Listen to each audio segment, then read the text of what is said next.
Tak, čo som potrebovala teda o sebe zistiť? Potrebovala som zistiť, že som dynamická. Hej? A preto vlastne ma tá červená vždy priťahovala, ale nemala som odvahu ju nosiť. A zrazu som pochopila, že OK, súznie tá červená s mojou osobnosťou, s mojou energiou, s mojou povahou. Budem v nej vyzerať dobre a budem sa v nej aj dobre cítiť. Môžem. Hej? Prišla tam zrazu sloboda. Môžem tú červenú nosiť. Aj keď som sa aj doteraz bála, môžem, lebo to seba poznanie, že ja som dynamická osoba, mi dáva vlastne zmysel toho, a najmä keď rozumiem tomu, že červená farba je vlastne farbou, ktorá má v sebe veľa energie.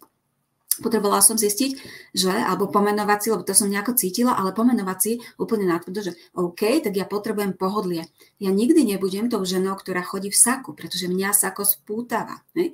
Ja nikdy nebudem chodiť, alebo nikdy, hej, nikdy nehovor nikdy, ale väčšinou ma neuvidíte v nejakých jemných eterických materiáloch, lebo nie sú úplne pohodlné, nie sú úplne praktické a tak ďalej. Hej? Preto vyhľadávam plateniny, preto nenosím tie saka. A zase to poznanie a tá sloboda.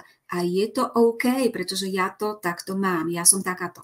Ne? Alebo potrebovala som si pomenovať, že vlastne ja mám rada jednoduchosť a praktickosť. Že keď som sa snažila opakovať kedysi po svojej lektorke, ktorá sa obliekala vyslovene v takom etno štýle, tak ja som sa v tom nikdy necítila dobre a cítila som sa v tom dosť trápne. Na nej sa mi to totiž páčilo, pretože s jej energiou to úplne ladilo a úplne súznelo.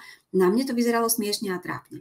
Ne? Ja mám oveľa radšej jednoduchosť a aj keď milujem farby, tak základ môjho šatníka je v neutráloch. A preto aj milujem jednoduché minimalistické strihy. Jednoduchosť v obliekaní. A takisto som potrebovala pochopiť alebo o sebe zistiť, že mám vlastne rada veci, ktoré sú tak trochu inak, trochu mimo prúdu. Preto milujem asymetriu a preto mám na oblečenie veľmi rada netradičné strihové riešenie. Niečo, čo je naopak, krivo, asymetricky, hej? Nelogicky, milujem to. To je pre mňa to, čo je to zaujímavé, to iné, hej? To, čo mňa naplňa tým pocitom, že to je to moje. Každá to máme inak. Hej? To, čo je pre mňa zaujímavé, nemusí byť samozrejme zaujímavé pre vás.